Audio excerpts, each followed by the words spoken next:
Gen Z के सपनों को मिले पंख, मन्नू त्यागी। लाल किले की प्राचीर से प्रधानमंत्री नरेंद्र मोदी ने युवा पीढ़ी यानी जेनजी और जेन अल्फा से सीधा संवाद किया।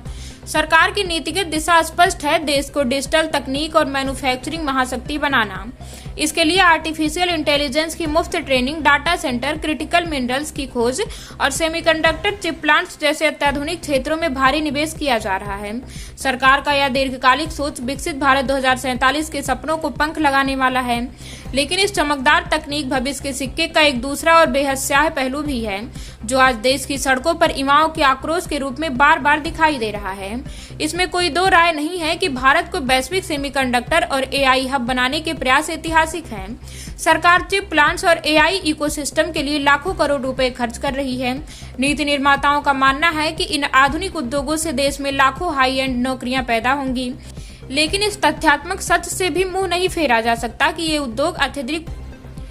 उद्योग अत्यधिक पूंजी गहन है, न कि श्रम गहन। एक सेमीकंडक्टर प्लांट में अरबों रुपए का निवेश होता है, लेकिन वहां प्रत्यक्ष रोजगार कुछ हजार सुपर स्पेशलाइज्ड इंजीनियरों को ही मिलता है। ऐसे में सवाल उठता है कि देश में सामान्य स्नातक पास फौज का क्या होगा, जो हर साल डिग्री लेकर रोजगार के बाजार की कतार में खड़ी हो रही हैं। आंकड़ों के आईने में शिक्षित बेरोजगारी का सच।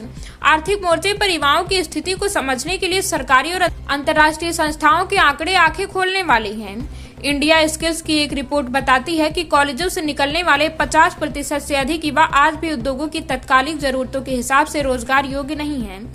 यानी कहीं ना कहीं हमारे शैक्षणिक संस्थानों और वहां की शिक्षा प्रणाली में विसंगतियां हैं। जेनजी और जेन अल्फा युवाओं में बढ़ रहे असंतोष और उनके सड़कों पर उतरने की सबसे बड़ी और तात्कालिक वजह घरों में अभिभावकों के सपनों से जन्म लेने वाली लालसा और इंटरनेट मीडिया की होड़ तो है ही। इसके लिए कहीं ना कहीं देश की चरमराई परीक्षा प्रणाली भी बराबर की दोषी है।